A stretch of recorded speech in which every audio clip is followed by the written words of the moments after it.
प्रह्लादुवाच मां प्रलोभयोत्पत्त्या सक्तं कामेषु तैर्वरैः तत्सङ्गभीतो निर्विन्नो मुमुक्षुस्त्वामुपाश्रितः।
माता है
श्री प्रह्लाद उवाच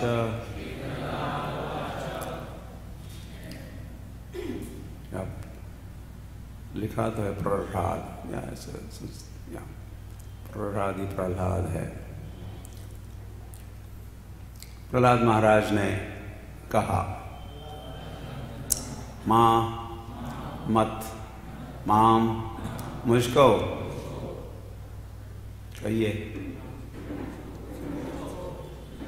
आगे मैं जब कहूँगा पीछे प्रलोभय लालच दीजिए उत्पत्तिया मेरे जन्म के कारण असुर कुल में सक्तम मैं पहले से ही अनुरक्त कामेषु भौतिक भोग में तई ही उन सभी वरई भौतिक संपत्ति के वरों द्वारा तत्संगभीतः ऐसी भौतिक संगति से डर कर निर्विन्नः भौतिक इच्छाओं से पूर्णतया विरक्त होकर मुमुक्षु भौतिक जीवन से मुक्त होने का इच्छुक त्वाम आपके चरण कमलों में उपाश्रितः मैंने शरण ले ली है।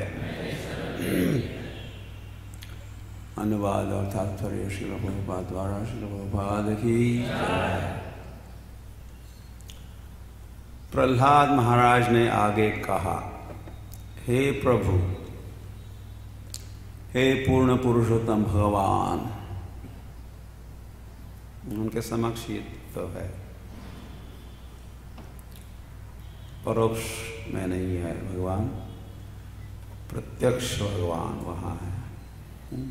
एक परोक्ष, एक प्रत्यक्ष।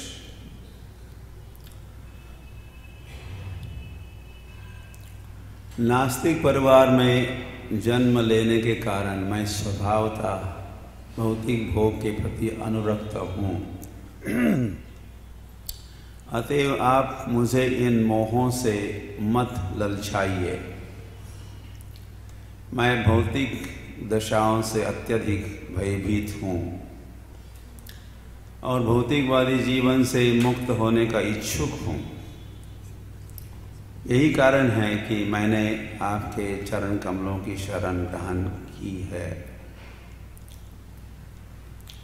तात्पर्य, भौतिकवादी जीवन का अर्थ है शरीर तथा शरीर संबंधी प्रत्येक वस्तु से आसक्ति। परिभाषा हो गई भौतिक जीवन की। यह आसक्ति इंद्रिय तृप्ति के लिए कामेच्छा पर, और वह भी विशेष रूप से मैथुन पर आधारित है। कामैस्तैस्तैर्हृतज्ञानः। जब मनुष्य भौतिक भोग के प्रति अत्यधिक आसक्त रहता है तो उसका सारा ज्ञान जाता रहता है। हृतज्ञानः, जैसा कि भगवद गीता में कहा गया है, जो लोग भौतिक भोग के प्रति आसक्त होते हैं वे विविध भौतिक ऐश्वर्यों की प्राप्ति के लिए देवताओं की पूजा करते हैं।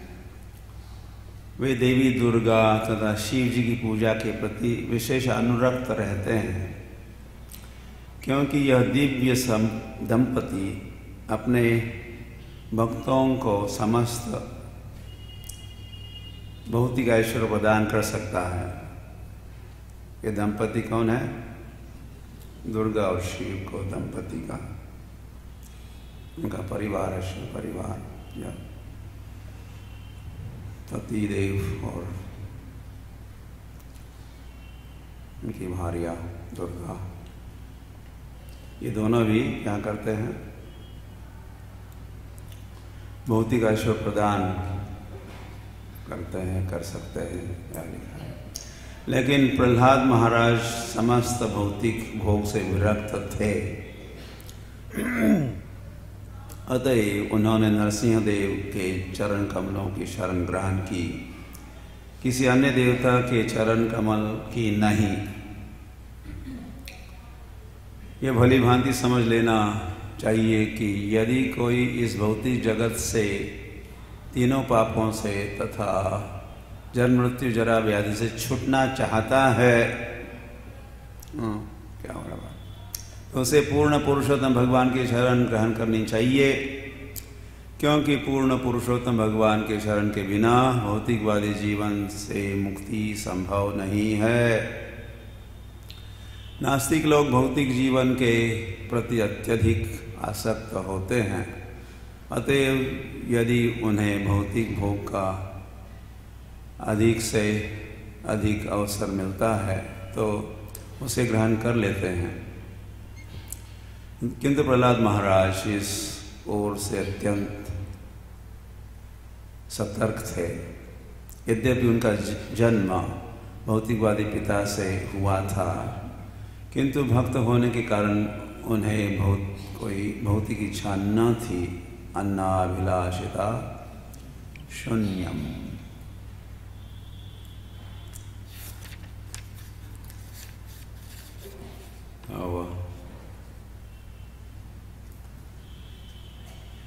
नरसिंहदेव भगवान की, प्रहलाद महाराज की। दोनों का भी दर्शन है इस प्रसंग में।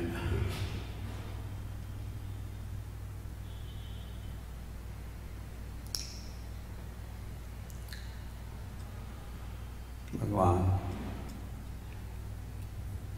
और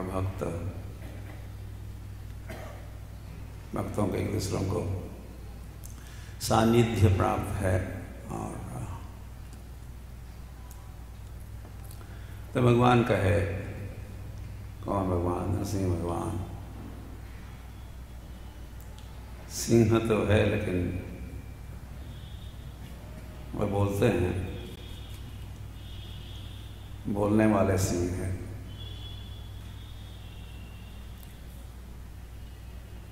तो झारखंड के जंगल के सिंहों से भी बुलवाया ना भगवान, थे तो सिंह और सियार भी थे और सभी थे, तो ही बोल रहे थे, हाथी से बुलवाया।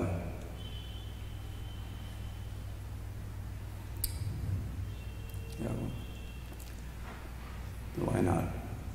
नरसिंह भगवान भी बोल सकते हैं। हाँ, कभी आपके मन में प्रश्न उठता होगा कि ये है सिंह और बोल कैसे रह गए?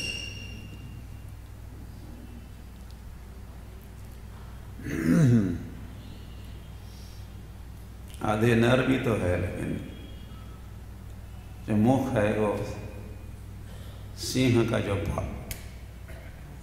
पार्ट है, नर और सिंह। तो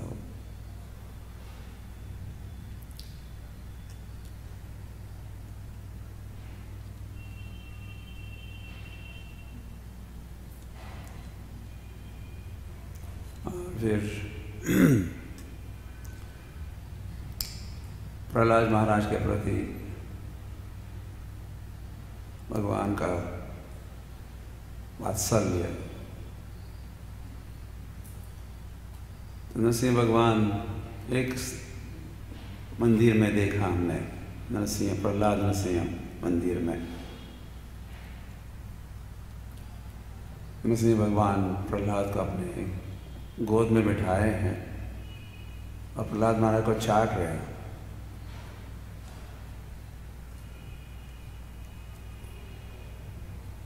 तो उस वक्त भक्त ने और भी कई पर सोचा होगा,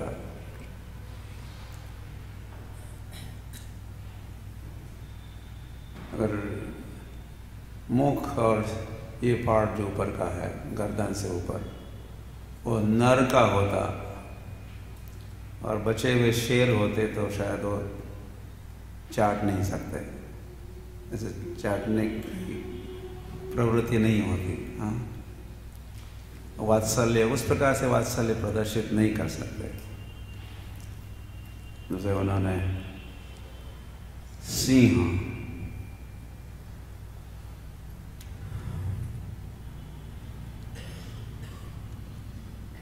बन के प्रहलाद महाराज से अपना वात्सल्य, उसको चाट के वात्सल्य प्रदर्शित कर रहे हैं।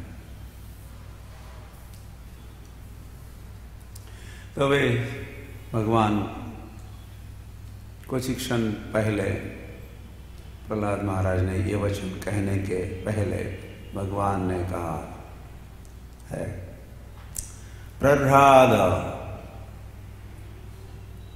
भद्र भद्रम ते प्रीतोहम ते सुरोत्तम असुरोत्तम वरम वृष्णीष्व अभिमतम कामपूरोस्मि अहम नृणाम।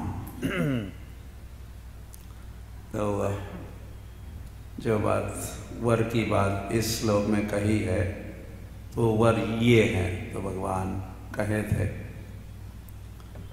वरम वृणीष्व। प्रहलाद को संबोधित कर रहे हैं, हे प्रहलाद, हे प्रहलाद।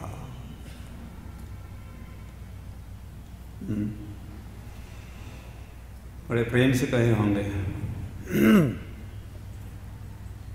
हे प्रहलाद, हे प्रहलाद।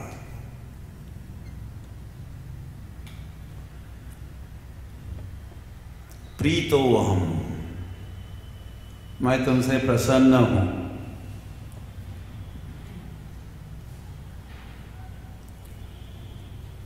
भगवान को प्रसन्न करना क्या आसान है?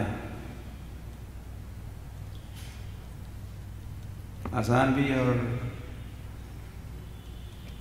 कोई छोटे मोटे व्यक्ति हो तो कुछ आसानी से प्रसन्न भी करते हैं, लेकिन इतने मोटे, इतने महान भगवान और उनको प्रसन्न करना, सो के तो प्रसन्न नहीं कर पाएंगे।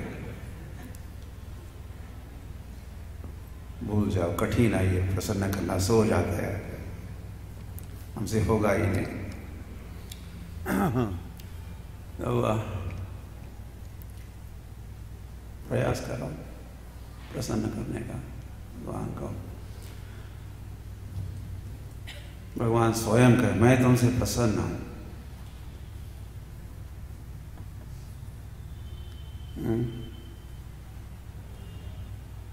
हमको विचार करना चाहिए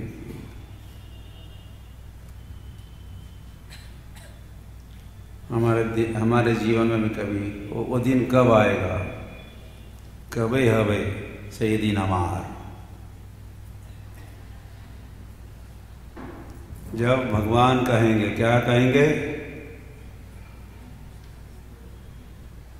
प्रीतो अहम, ते मतलब तुमसे हम प्रसन्न हैं।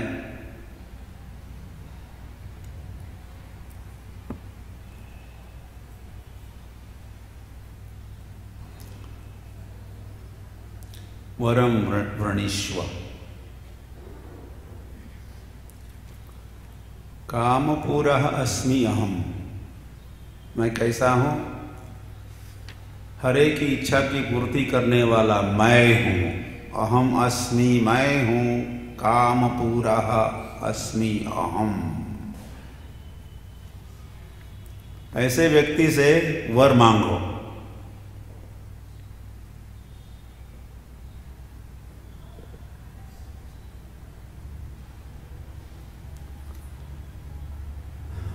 हुआ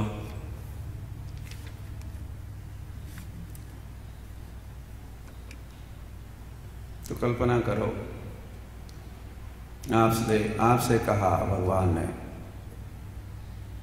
वर मांगो, वर मांगो। अनादि गौर से कहा, वर मांगो। आप क्या वर मांगोगे?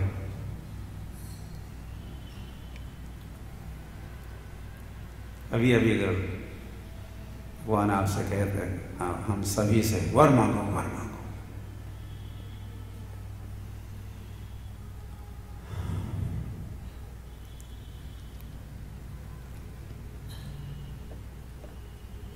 हाँ,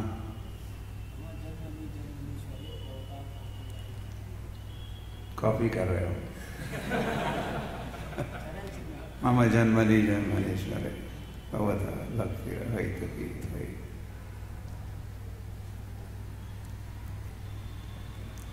चैतन्य महाप्रभु ने हमको ऐसा सिखाया है, ऐसा वर मांगो।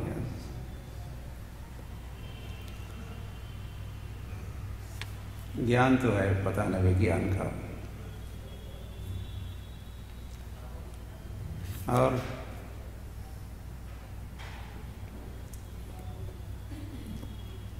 वर मांगो, भगवान मुंह मांगा इनाम देंगे।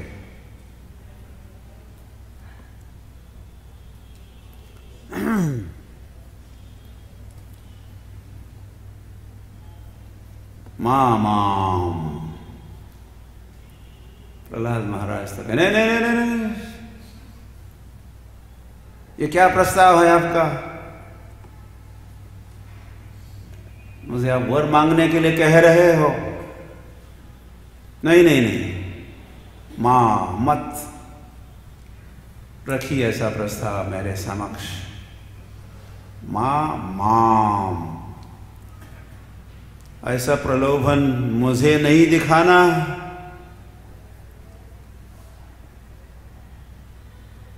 क्योंकि मैं वैसे भी वैसे कह रहे भाई सक्तम, मैं आसक्त हूं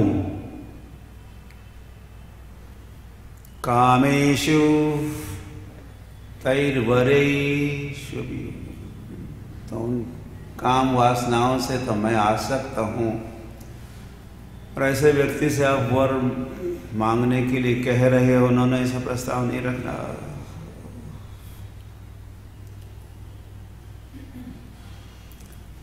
तत्संगभीतः निर्विन्नो निर्विन्नः,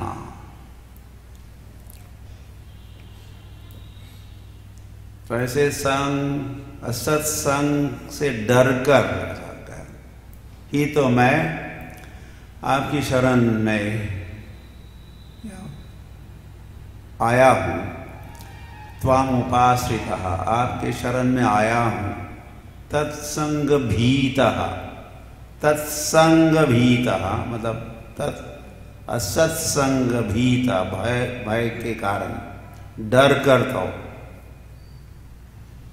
असत्संग त्यागात ए वैष्णव अच्छा। मैं तो जिससे दूर जाना चाहता हूं, जिसका मुझे भय है, संसार भर के प्रलोभन,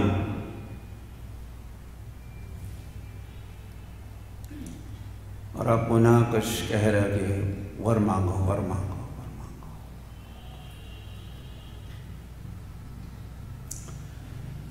मुमुक्षु, मैं मोक्ष का इच्छुक हूं, भौतिक जीवन से मुक्त होने का इच्छुक मैं मुमुक्षु, मोक्ष की इच्छा।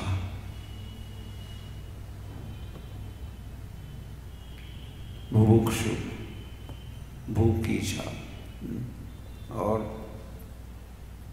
युद्ध की इच्छा। मामकः पांडवाश्चैव किम कुर्वत संजय। अरे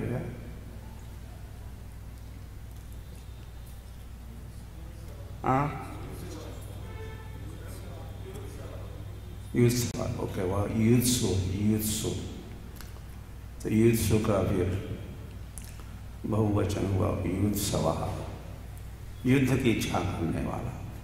या मुमुक्षु, मैं मोक्ष की इच्छा करने वाला, मैं मोक्ष चाहता हूं, मैं मुक्ति चाहता हूं मैं। और आप कुछ प्रलोभन दिखा रहे हो। वैसे भी मैं सक्तम, आसक्त तो था, और हो सकता है अभी अभी कुछ उसे बाहर निकल रहा था। इतने में पुनः आप मुझे प्रलोभन दिखा रहे हो। मां प्रलोभय उत्पत्त्या, ऐसा प्रलोभन दिखाइए नहीं।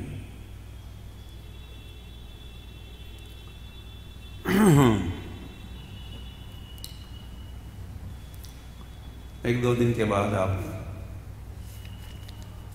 वहां पहुंच जाओगे तो प्रहलाद महाराज कहने वाले, यस्ते आशीष आशास्ते न स भृत्य स वै वणिक।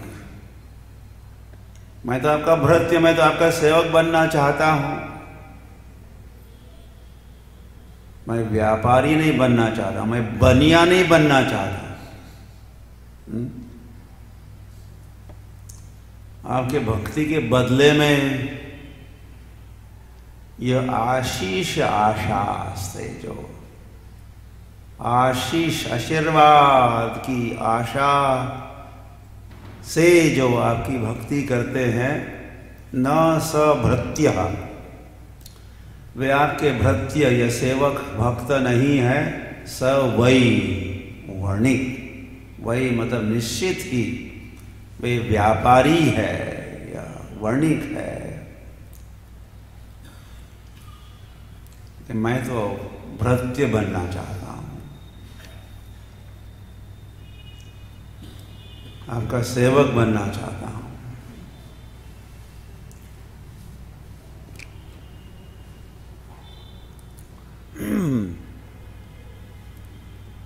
तो ये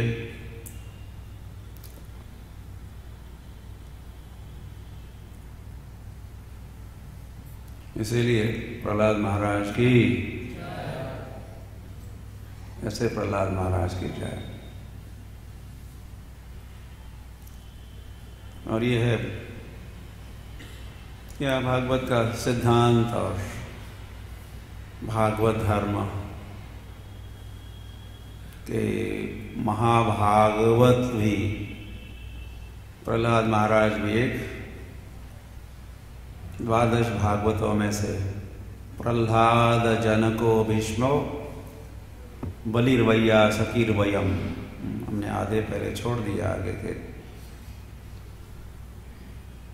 के 5-6 के नाम लिए, तो उसमें प्रहलाद महाराज है। प्रहलाद महाराज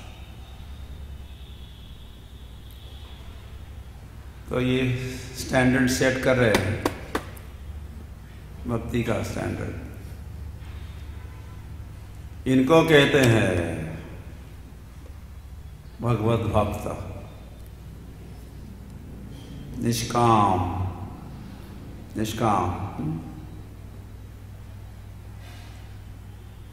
मुक्ति कामी, मुक्ति कामी, सिद्धि कामी, सकले क्या करते हैं? सकले अशान कृष्ण भक्त निष्काम, अतएव शान।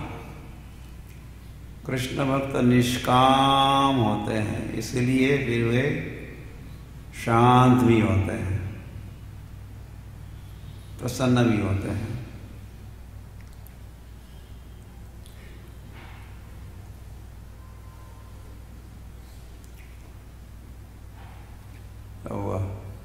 श्रील प्रभुपाद इस अध्याय को शीर्षक दे दिए भक्त शिरोमणि प्रहलाद। कैसे प्रहलाद? भक्त शिरोमणि, मुकुटमणि।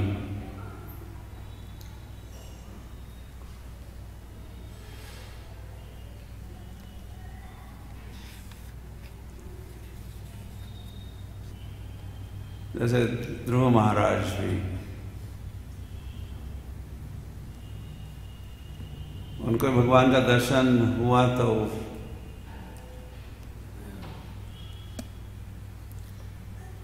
उन्होंने भी कहा नहीं, क्या कहा उन्होंने?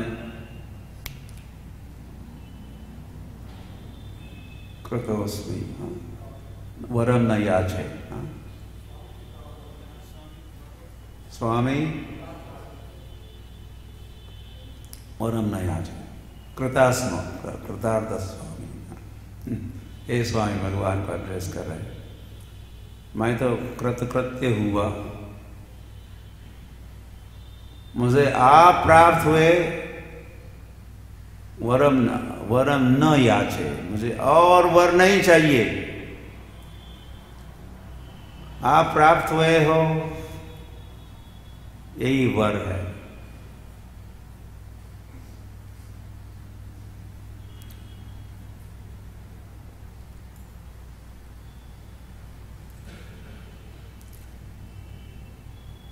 या राम भी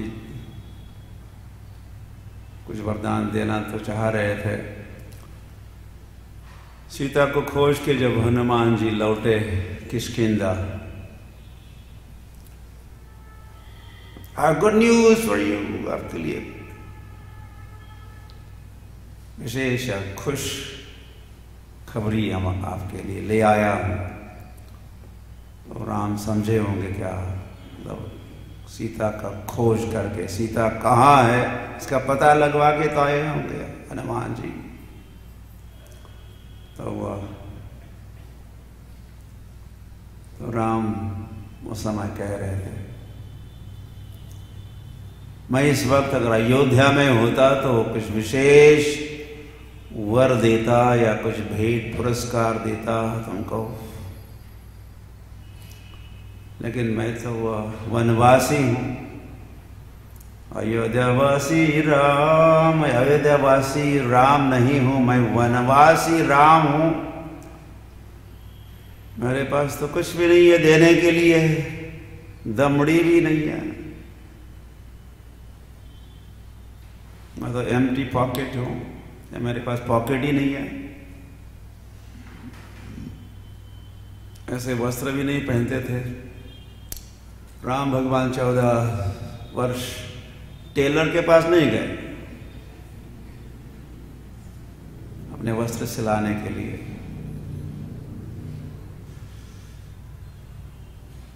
न तो रसोई घर में पकाया हुआ भोजन खाए, न तो किसी आर्किटेक्ट इंजीनियर ने बनाई हुई इमारत बिल्डिंग में रहे हुए, कंस्ट्रक्टेड बिल्डिंग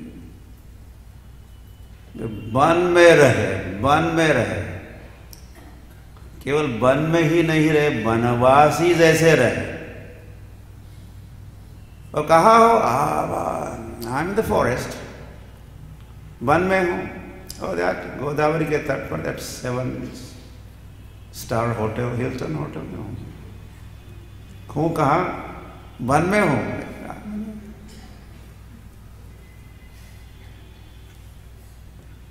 होटल में, वन में ना। अरे देवताओं को जब पता चला था कि भगवान अब आ रहे हैं, चित्रकूट आके रहेंगे, भरद्वाज मुनि ने प्रयाग से ही उंगली करके, वाह वो जो पर्वत देख रहे हो, कामदगिरी पर्वत, वहां रह सकते हो। तो कृष्ण जी, राम, लक्ष्मण और सीता जब प्रस्थान कर रहे थे तो देवताओं ने फटाफट गुफा बनाई, वेरी स्पेशल केव, इवन एयर कंडीशन्ड केव। आज भी है। लास्ट ईयर हम जब गए थे तो उस केव में प्रवेश किया तो इतना विशाल, उसको दर्शन करने के लिए 10 मिनट में तो इधर देखो, इधर देखो, ये देखो, वो देखो। तो भगवान जब वहां पहुंच गए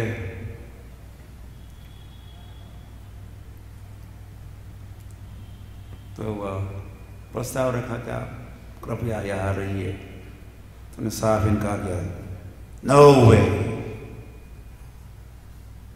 मैं वन में और वनवासी जैसा रहूंगा। तो लक्ष्मण ने बनाई, पर्णकुटी बनाई, और भगवान वही रहे। तो यहाँ किसकी नाम है? भगवान कह रहे थे, मैं अगर अयोध्या में होता हनुमान तो बहुत बहुत बड़ी भेंट, विशेष भेंट को देता, लेकिन कुछ नहीं मेरे पास।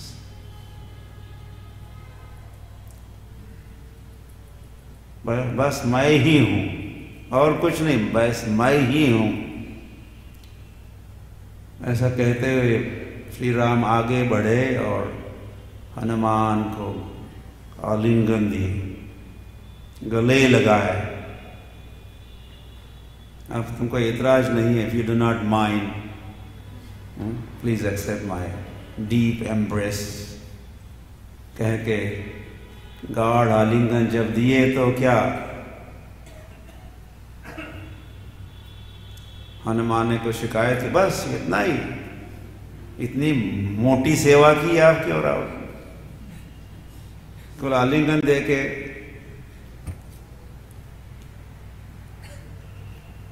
विदाई कर रहे हो।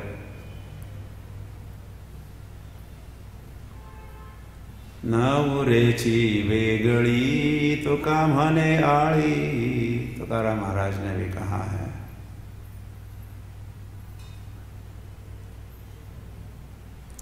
और भगवान ने स्वयं को ही दे दिया भक्त को,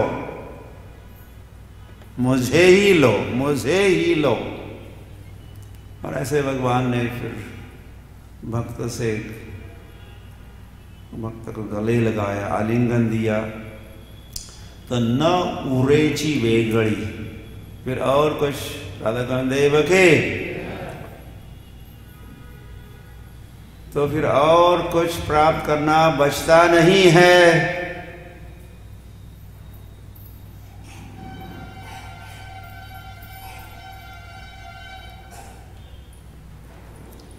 क्योंकि ऐसी स्थिति में अरे जब भगवान प्राप्त हुए तो क्या होगा फिर? न सोचती न कांक्षति ब्रह्मभूत आत्मा प्रसन्न, ब्रह्मभूत प्रसन्न आत्मा, तो फिर न सोचती, जो भी कुछ गवाया उसके लिए शोक नहीं करेगा, और कुछ अधिक पाने के लिए कुछ आशा आकांक्षा नहीं होगी उसकी।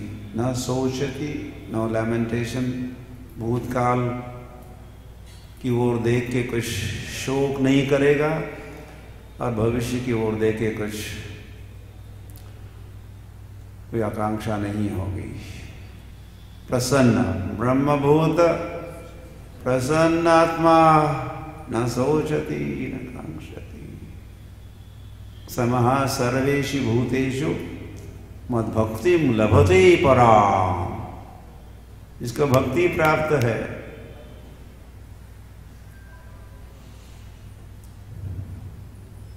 उसका और क्या चाहिए?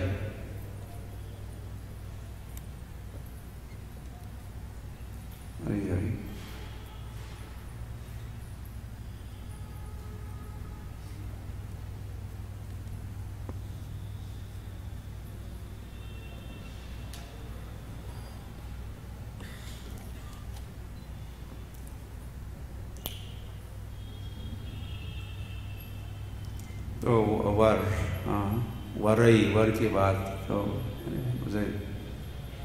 मुझे याद है, हम भूल नहीं सकता। पद यात्रा में 85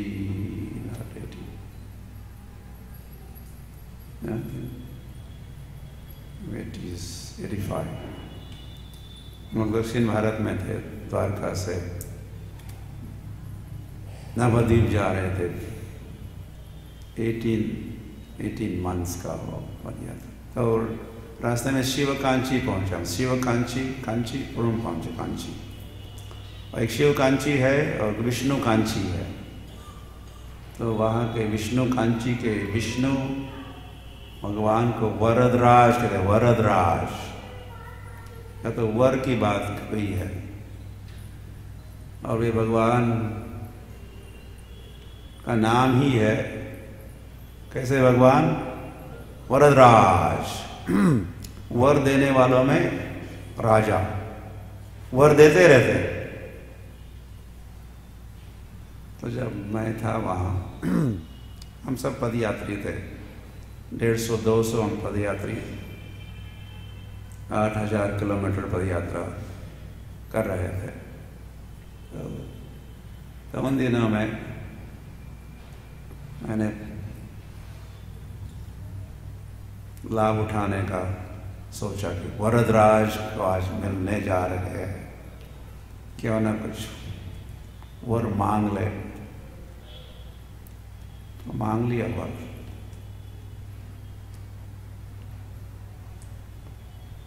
उसे भगवान को भी वांछा कल्पतरु कहते हैं, भक्त को भी वांछा कल्पतरु कहते हैं। वांछा कल्पतरु वैश्य, डिजायर ट्री। भक्त भी डिजायर ट्री, भगवान भी डिजायर ट्री।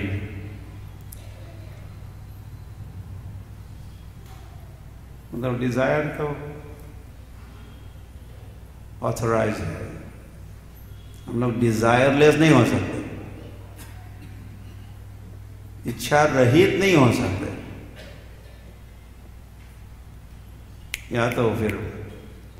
या तो मायावादी बनो, अद्वैतवादी बनो, फिर कोई इच्छा नहीं।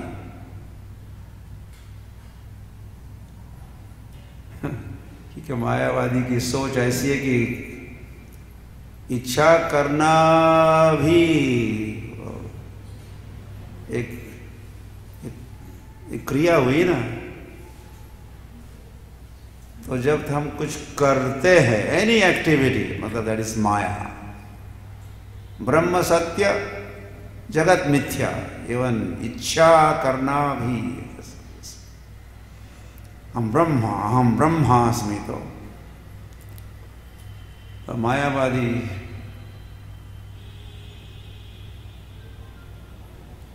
निरीक्ष होने का प्रयास करते हैं, फ्री फ्रॉम डिजायर, डिजायरलेस उनका लक्ष्य होता है। इसको मुक्ति कहते हैं, मुक्ति।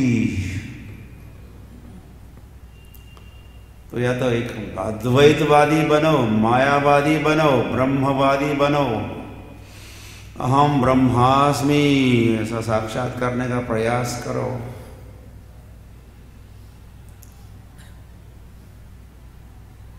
फिर कोई वरदान से आपको कोई लेना देना कोई नहीं। आप यार जड़ बनो, जड़ बनो। न सोचती न कहने, कोई इच्छा नहीं, इसकी कोई इच्छा नहीं। वो तभी हिलेगा जब कोई हिलाएगा डुलाएगा। कोई जो करना है करो इसके साथ, अपना कोई है नहीं।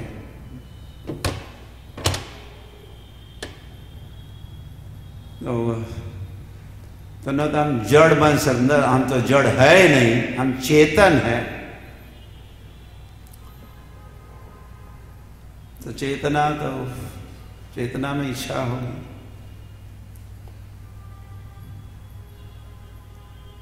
तो वह क्योंकि वांछा कल्पतरु है यार। भगवान धाम में भी डिजायर ट्रीज है, तो डिजायर करने वाले, इच्छा करने वाले होंगे तभी तो ट्री खड़ी है। तुम्हारी जो भी इच्छा है हम पूरी करेंगे, बोलो।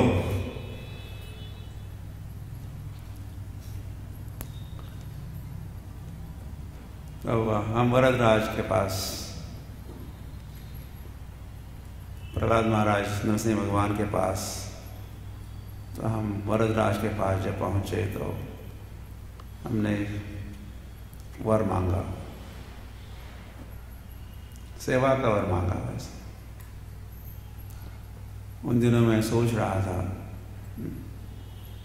मेरे जो अन्य गुरु भाई बहनें हैं, इतनी सारी सेवा करते हैं, इतनी सारी जिम्मेदारी निभा रहे हैं श्रील प्रभुपाद की सेवा में, इतना प्रचार कार्य, इतना क्या क्या, लेकिन मैं तो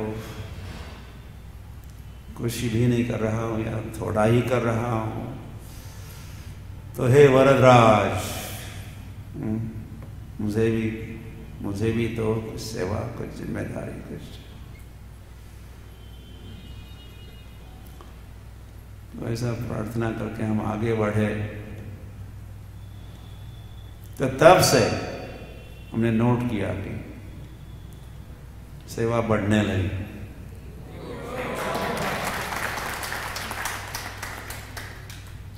और इतनी बढ़ गई तो दोबारा गया मैं वरदराज के पास। प्रभु प्रभु बहुत हो गया, आप तो छप्पर फाड़ के वरदान दे रहे हो, इतना तो संभाल नहीं सकता। I had to go back, I went back.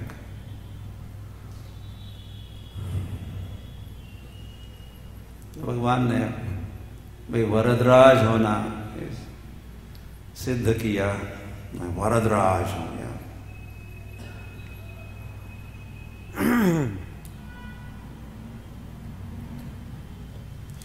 तो वर मांग सकते हैं, इच्छा कुछ व्यक्त कर सकते हैं। अगर भगवान की प्रसन्नता के लिए ही हो,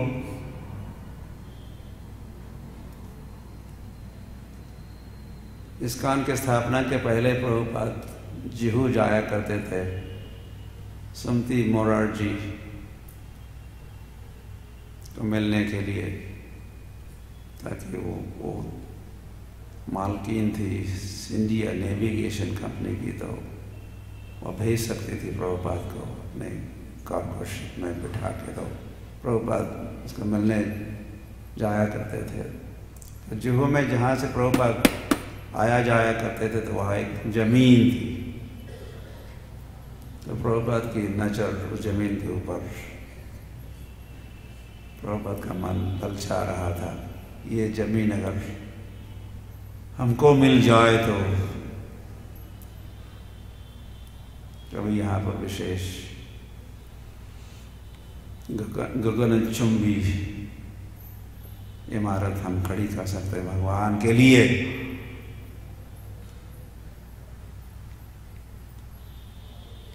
तो प्रभुपाद की इच्छा को भगवान ने नोट किया होगा,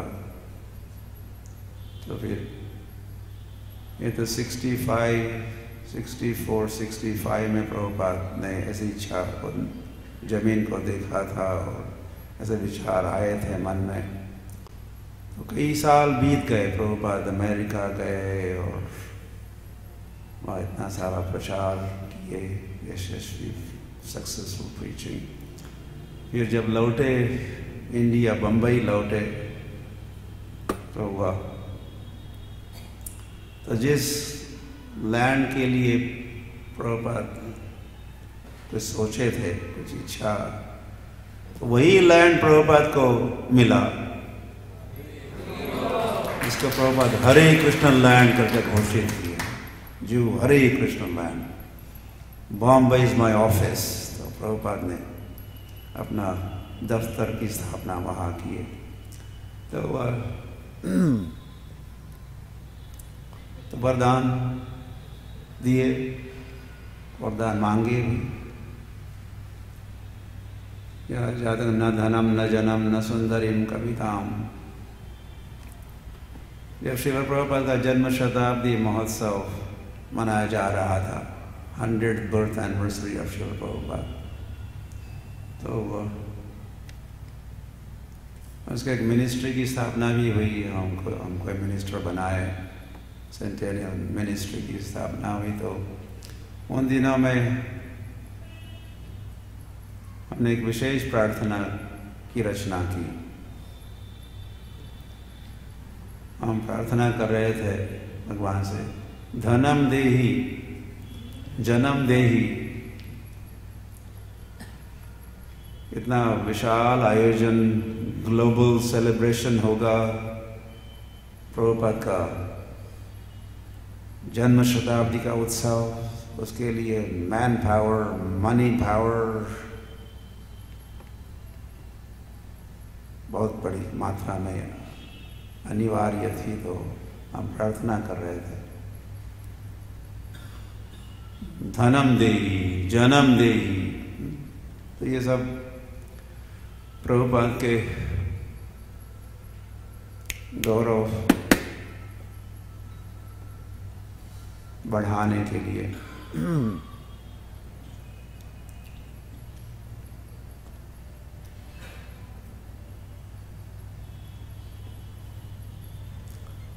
So like that, तो वर के भी दो प्रकार हो सकते हैं, या हो ही सकते हैं। एक तो भौतिक वर, वरदान, और दिव्य वरदान।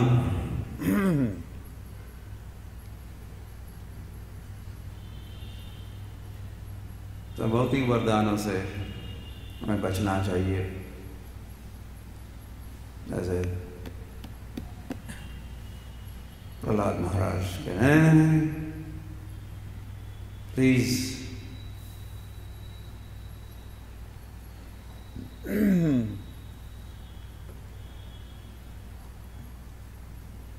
लेकिन दिव्य वरदान तो का स्वागत है।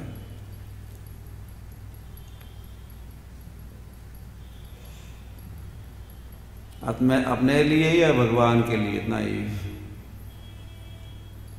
अपने इंद्रिय तृप्ति के लिए, फिर किया हुआ जो कार्य है उसी का नाम है काम। आत्मेंद्रिय प्रीति तार बलि काम, आत्मेंद्रिय प्रीति तार बलि काम, और कृष्णेंद्रिय प्रीति धरे प्रेम नाम। वही कार्य कृष्ण के इंद्रिय के प्रीति के लिए किया हुआ कार्य फिर कहलाता है प्रेम कहलाता है।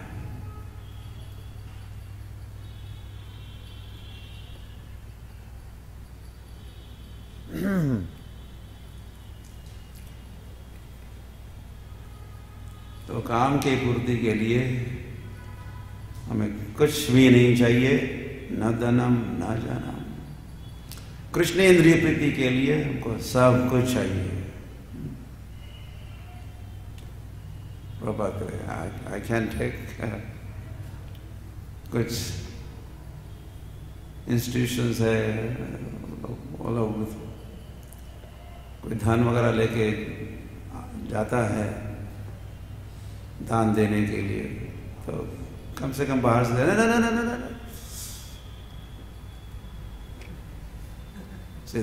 क्या हो सकता है, सोचता है ये माया है, माया है, ब्रह्म सत्य जगत मिथ्या है ना।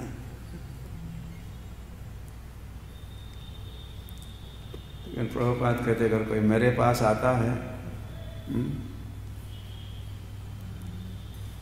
कोई धन राशि देने के लिए, तो मैं हाथ फैला के ओपन आर्म पॉलिसी स्वीकार करूंगा कि वो प्राप्त होते ही उसका उपयोग होगा, मंदिर निर्माण होगा,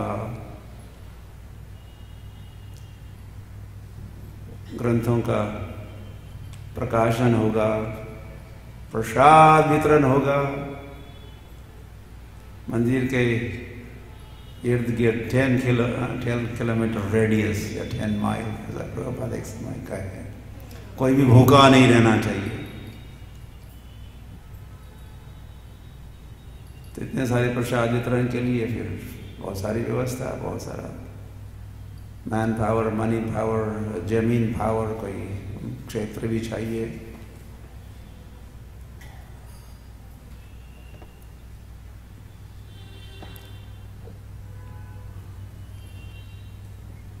तो ऐसा सिद्धांत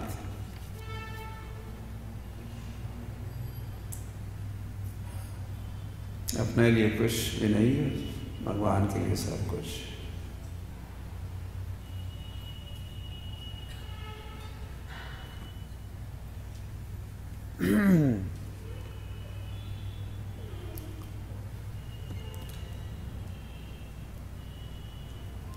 या तो धन किसको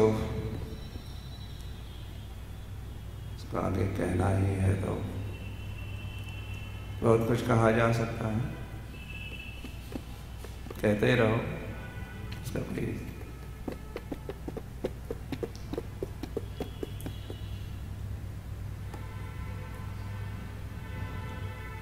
तो भगवान चाहिए आपको कि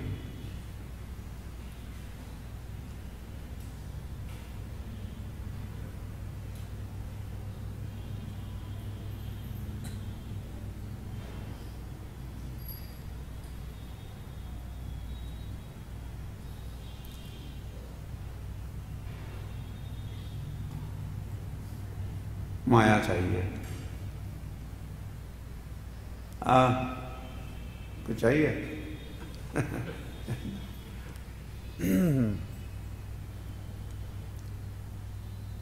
ये कोई प्रश्न है?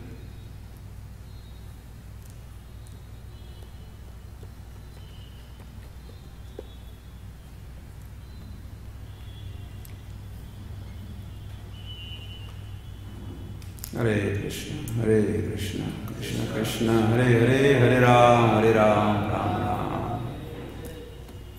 ये इसको क्या कहा है, महामंत्र को क्या कहा है? धन का क्या, धन तो ये असली धन तो यही है, हरे कृष्ण हरे हरे हरे राम। ये धन कमाओ और धनी बनो, धन्यवान बनो।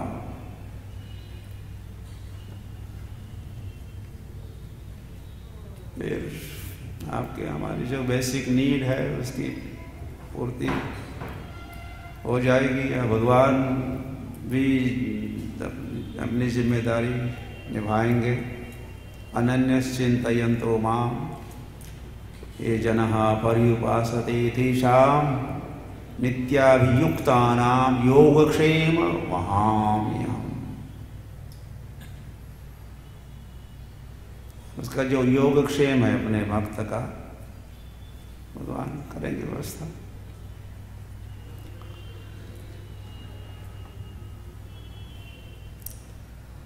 तो हरि नाम से हम प्रसन्न है तो फिर सिंपल लिविंग से हमारा काम बनेगा।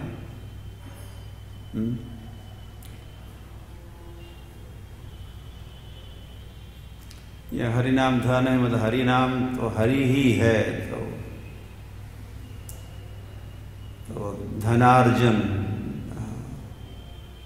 अधिक अधिक जप किया, अधिक अधिक धनी हुए।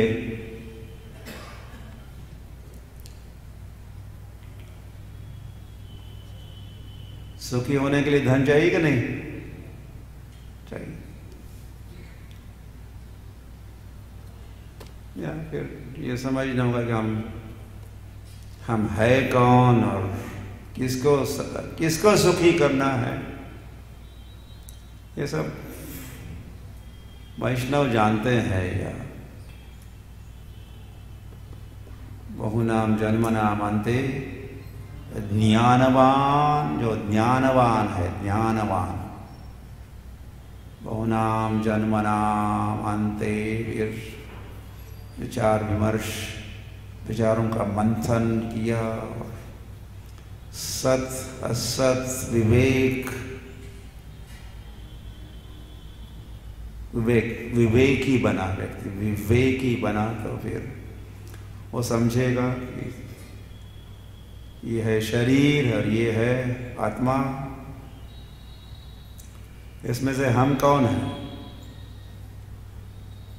शरीर आत्मा में से हम कौन है? कौन है हम? तो आत्मा को प्रसन्न करने का हमारा प्रयास होगा।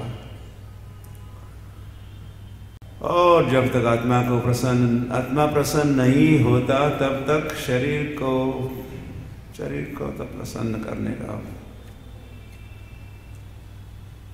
कभी होगा ही नहीं। इस शरीर के साथ ही तो मन है, इंद्रिय है। मन कभी तृप्त होगा? मन को जितना आप अधिक अधिक खिलाते जाओ, आग में तेल डालते जाओ तो आग बुझने वाली है क्या? उस आग की कहीं भी तृप्ति होती है? अग्नि अभी हो ना, आई एम सैटिस्फाइड नाउ। अग्नि कैसे कभी नहीं कहेगी। तो जितना भी डालते जाओ आग तो भड़केगी। तो वैसा ही है हमारी इंद्रिय और मान की तृप्ति तो कभी होने वाली नहीं है।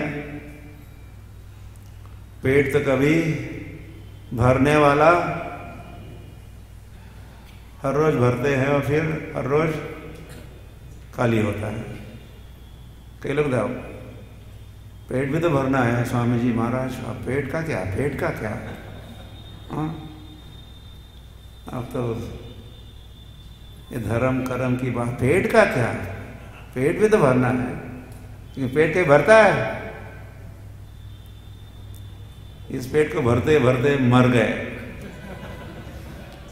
भरते भरते मरे। ये भरा नहीं, इसीलिए फिर दूसरा पेट ले लो। दूसरा शरीर मतलब क्या है? बेसिकली दूसरा शरीर मतलब दूसरा पेट, उसको भरते जाओ। वो भरने वाला नहीं है, वो भरा नहीं, इसीलिए उसको भी पुराना हो गया तो नया फ्रेश ताजा पेट, दूसरा पेट, तो पेट के बाद पेट के बाद पेट, पेट भी है और भी है और भी इंद्रियां है। तो ये तो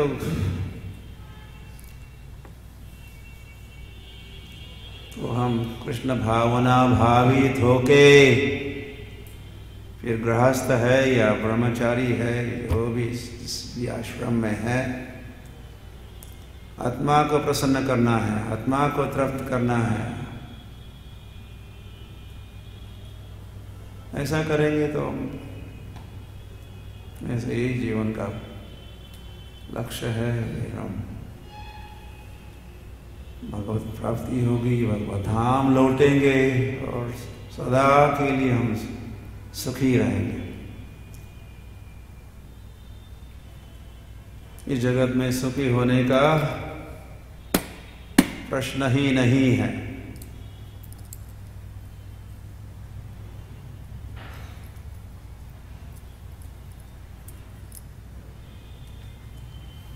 लोमस ऋषि थे, लोमस ऋषि, उनकी आयु बहुत लंबी थी, आयुष्मान भव। एक बाल जब गिरेगा तो शायद ब्रह्मा के एक दिन में एक बाल गिरने वाला था। जब सभी सारे शरीर के सारे बाल गिर जाएंगे तब उनकी मृत्यु होने वाली थी। तो कल्पना कर सकते कितनी लंबी आयु थी। तो उनको जो प्रस्ताव रखा गया उनके समक्ष, कुछ घर वगैरह बना लो, पता है वो क्या कहते थे?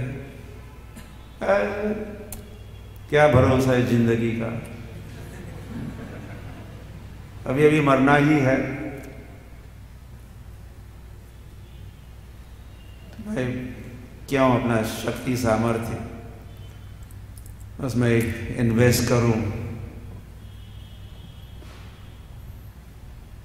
इसके बजाय मैं राम राम करूं तो उसे लाभ होगा।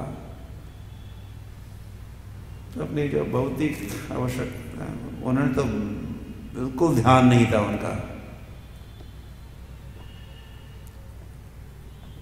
लेकिन कुछ बेसिक जो नीड है उसकी तो पूर्ति हो जानी चाहिए। तो हम लोग कृष्ण भावना भावित नहीं बनेंगे तो बहुत परिश्रम करना पड़ता है, बहुत परिश्रम करना पड़ता है, गधे जैसा। तब भी हम सुखी नहीं होते या प्रसन्न नहीं होते, या परिवार वाले प्रसन्न नहीं है। लेकिन कृष्ण भावना भावित हो जाते हैं तो कम कमाई से भी काम बनता है, फिर सिंपल लिविंग से भी काम बनता है। बनाना चाहिए सिंपल लिविंग, हाई थिंकिंग।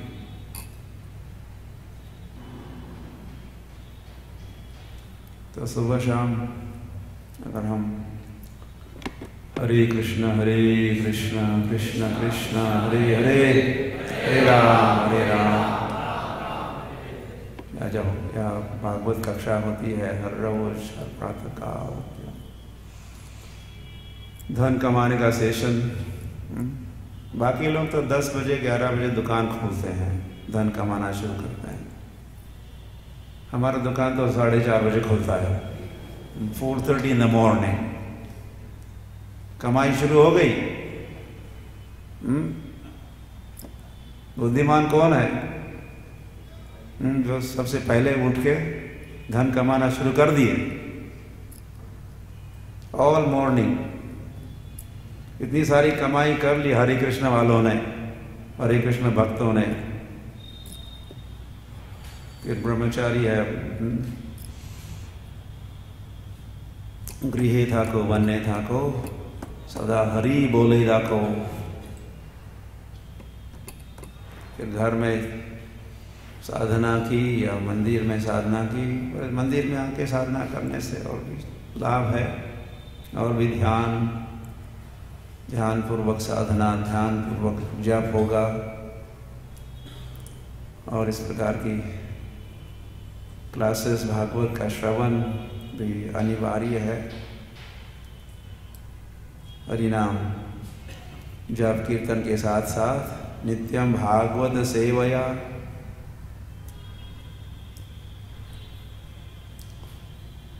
तो भागवत कक्षा में आके हमने कुछ आध्यात्मिक कमाई की, कृष्ण को कमाया हमने। तो फिर दिन में कम कमाई से हमारा काम बनेगा। हम सोच सकते हैं कि इतना सारा समय हम बिताएंगे, मंदिर में जाओ, दर्शन करो, मंदिर में सत्संग करो, मंदिर में कथा सुनो, तो हम लोग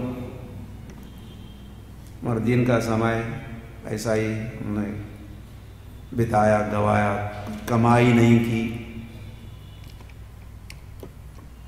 क्योंकि time is money. Time is क्या? टाइम इज, आप नहीं कहना चाहते क्या? लेकिन वैसे टाइम इज कृष्णा। एक दूसरा कैलकुलेशन, टाइम इज कृष्णा। एक टाइम इज मनी कहने वाले लोग हैं और टाइम इज कृष्णा कहने वाले लोग हैं। तो जो लोग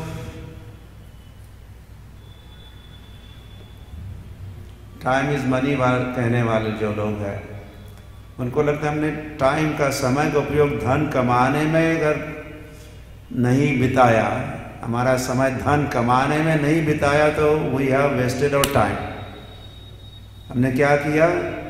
समय को बर्बाद किया, समय को गवाया, क्योंकि हमने कुछ कमाया नहीं। ऐसी मान्यता वाले लोग संसार में हैं, अधिकतर वैसे ही है। और दूसरे हैं टाइम इज कृष्णा कहने वाले। और टाइम का, समय का उपयोग अगर कृष्ण के कमाई में नहीं बिताया तो समय को गवाया, वी वेस्टेड आवर टाइम। जीवन होइल शेष न भजिले ऋषिकेश, ऐसे सोचने वाले। जीवन कितना सारा तो जीवन बीत गया, जीवन होइल न भजिले ऋषिकेश, ऋषिकेश का भजन नहीं किया। तो क्या किया फिर? जानिया सुनिया विष खाइनो, हमने तो जहर पिया, हमने समय गवाया, जीवन गवाया। तो समय कृष्ण है। कालोस्मि, भगवान कालोस्मि।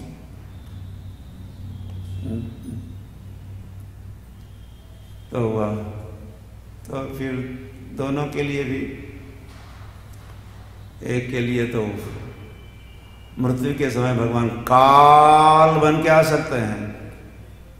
जो कहते हैं time is money, time is money कहने वालों के लिए भगवान काल बन के आएंगे। और मृत्यु सर्व हरश्च अहम, मृत्यु के समय तुमने मैं मेरा मेरा मेरा मेरा मेरा कह के जो भी जुटाया था धन, क्या करूंगा? मैं करता ही हूं। मृत्यु सर्व हरश्च अहम, मैं हर लेता हूं, गिरा खालिया।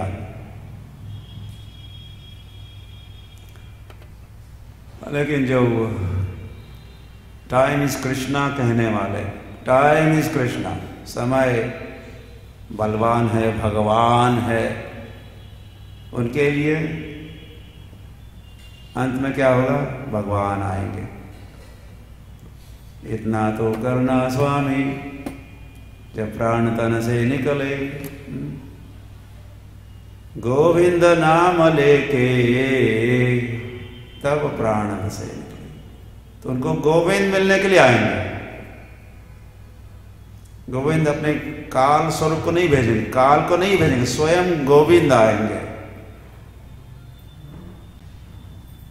इस प्रकार का अंत भी है। दो पार्टी का अंत दो अलग प्रकार से है। एक के लिए काल बन के आएंगे, दूसरों के लिए स्वयं गोविंद आएंगे।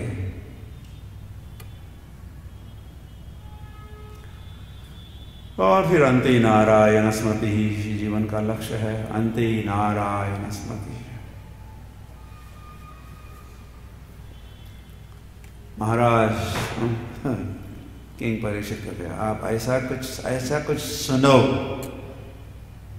ऐसा समय बिताओ आप जिसका परिणाम क्या हो, फल क्या हो, नारायण स्मृति। अंते नारायण स्मृति। ऐसा कार्य करो ताकि अंत में नारायण का स्मरण दिलाएगा। तो जब राजा परीक्षित के पास 7 ही दिन बचे थे तो विचार विमर्श चल रहा था। समय तो बहुत कम है, शॉर्ट स्पैन। तो कैसे क्या करना चाहिए राजा परीक्षित को? तो निष्कर्ष ये रहा कि इनको श्रीमद् भागवत की कथा का श्रवण करना चाहिए। तो वही किया राजा परीक्षित ने।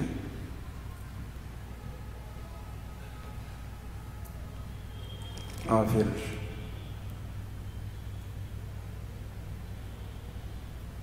त्वं तु मरीषे इति राजन पशु बुद्धिम जही। 7 दिवस की कथा सुनाई सुखदेव गोस्वामी ने। एक अंतिम वचन कहे, ये राजा परीक्षित,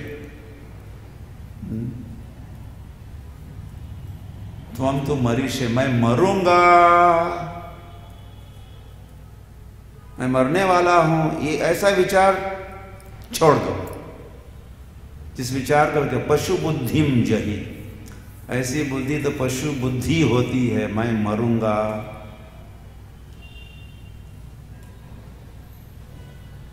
तो तुम्हारा मृत्यु का कोई संबंध नहीं है, तुमने मृत्यु को जीत लिया है। जैसे ध्रुव महाराज, मृत्यु आ गया, मूर्तिमान, मृत्यु अपना रूप धारण करके आया। अंतिम क्षण बद्रिकाश्रम में थे उस समय ध्रुव महाराज। तो सामने आए हुए मृत्युमान मृत्यु के सिर पर ध्रुव महाराज ने पैर रखा और दूसरे पैर से वैकुंठ विमान में विराजमान हो गए। स्टेपिंग स्टोन बनाया, मृत्यु आया और आगे उसका दमन किए, दबाए, नीचे छलांग मार के विमान में बैठ गए। बैक टू होम जा रहे थे।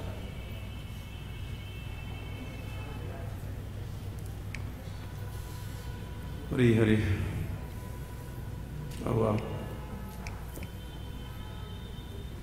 तो भगवत धाम भी है, भगवत धाम भी है, भगवत धाम तो है ही भगवत धाम। तो हुआ और हम लोग कुछ गरीब के बेटे नहीं है। किसके बेटे हैं? षड ऐश्वर्य पूर्ण भगवान के हम बेटे हैं। तेरे बाप का है? कभी कभी तेरे बाप का थोड़े। तो कभी कभी भक्त कहते हैं हमारे बाप का ही तो है, भगवान का है, मतलब हमारे बाप का ही तो है, हमारे बाप का है, भगवान का है। तो वह वैभव ही वैभव है।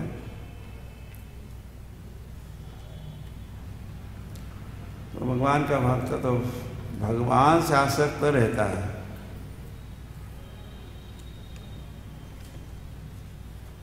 दमड़ी भी नहीं है तो भी कोई फिक्र नहीं है, और सब छप्पर फाड़ के दिया तो भी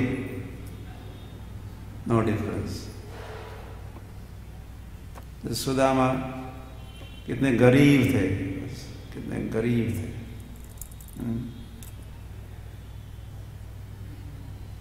घर की परिस्थिति बड़ी विकट, जिनकी साधना चल रही थी, नाम जप चल रहा था, कृष्ण का स्मरण हो रहा था, कृष्ण से आसक्त थे। और फिर जब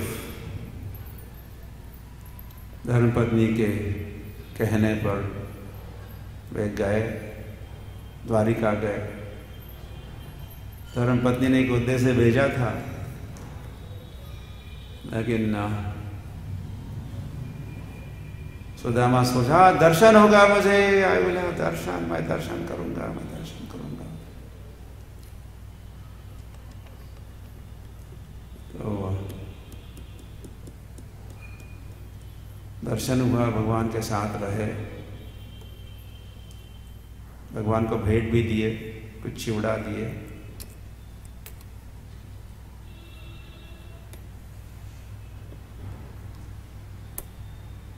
फिर नेक्स्ट मॉर्निंग निकल पड़े सुदामापुरी। चलते हुए जा रहे थे तो रास्ते में उनको याद आया, मैं भूल ही गया,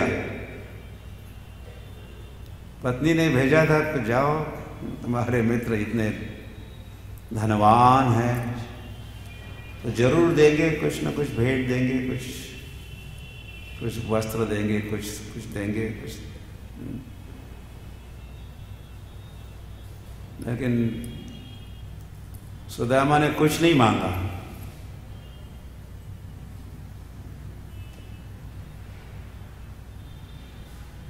तो जब उनको याद आया, दूसरे मॉर्निंग के जब जा रहे थे तो जब याद आया तो उन्होंने ये नहीं कहा चलो वापिस जाते हैं, द्वारका जाता हूँ। मैं मांगना भूल गया ना, थोड़ा चार कुछ वर मांगता हूँ, कुछ देने नहीं। उल्टे जब उनको याद आया कि मैंने कुछ नहीं मांगा तो खुद को शाबाश कहा, गुड, शाबाश सुदामा हो तो ऐसा। मैंने कुछ मांगा नहीं, कितना अच्छा किया, मैंने कुछ मांगा ही नहीं मैंने। और फिर आगे सोचने लगे, यार एक तो मैंने मांगा नहीं और बिना मांगे भगवान को दिए भी नहीं।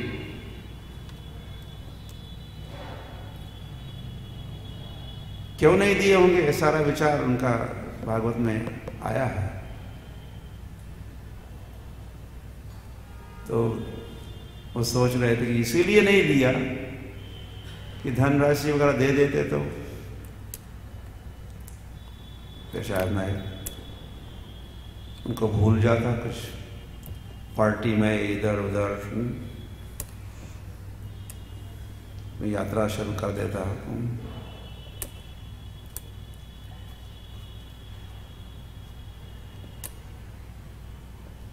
क्योंकि कहते थे अस्तिल सीधे तो नास्तिल भूते, मराठी में कहावत है।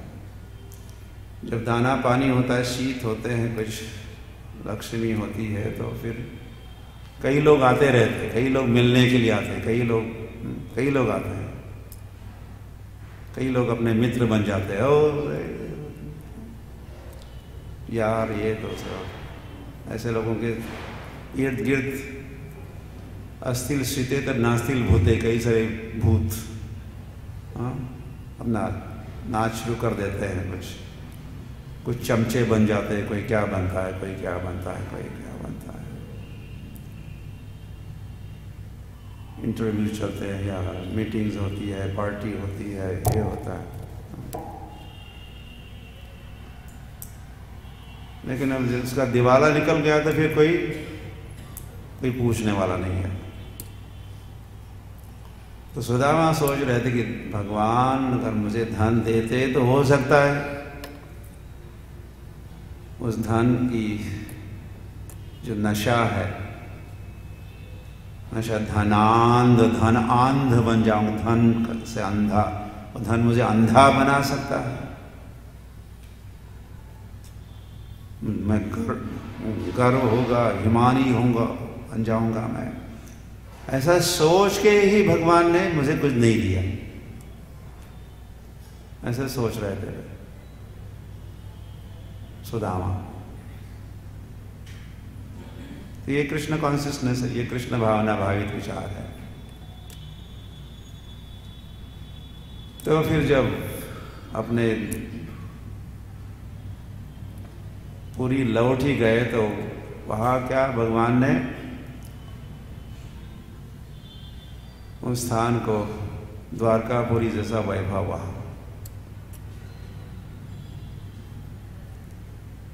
पहचान नहीं पाए। उनकी पत्नी आ गई स्वागत के लिए, ऐसी सज धज के आ रही थी, बनारसी साड़ी और क्या क्या, वेरी स्पेशल एम्ब्रॉयडरी साड़ी। तो सुदामा को कुछ समझ लगा, वो इससे कौन आई है? वाइफ, मेरी तो पत्नी। इतना श्रृंगार, इतने क्या क्या। तो नगर का इतना सारा ऐसा चेहरा ही बदल गया था, तो पुराने रास्ते समाप्त हो गए। सारे नए रास्ते, द्वारका जैसा वैभव। तो पत्नी ले गई, प्रभु जी आपका ही महल। वहाँ तो एक दिन पहले जब वहाँ गए थे तो घर में लेट जाते तो चांद सितारे दिखते। मल्टी स्टार फैसिलिटी, छप्पर है, छत है, उसमें से छिद्र में से कई सारे स्टार्स दिखते। ऐसे घर के स्थान पर अब महल जगमगा रहा है।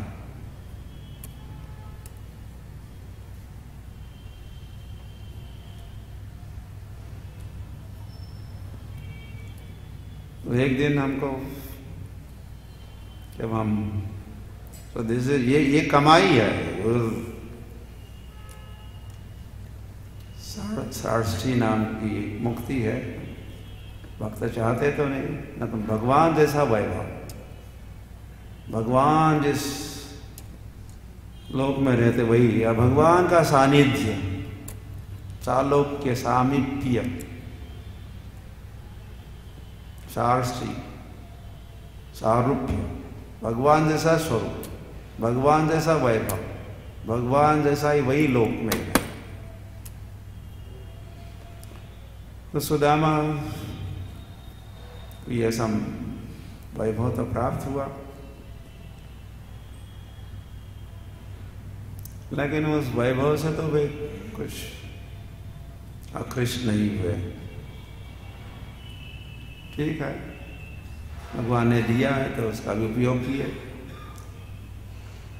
अपनी साधना को बराबर 4:30 मंगल आरती होती रही, जैसे पहले ही होती थी, अभी होने लगी। तो जब चल रहा है हरे कृष्ण कृष्ण कृष्ण राम राम हरे हरे और इत्यादि इत्यादि।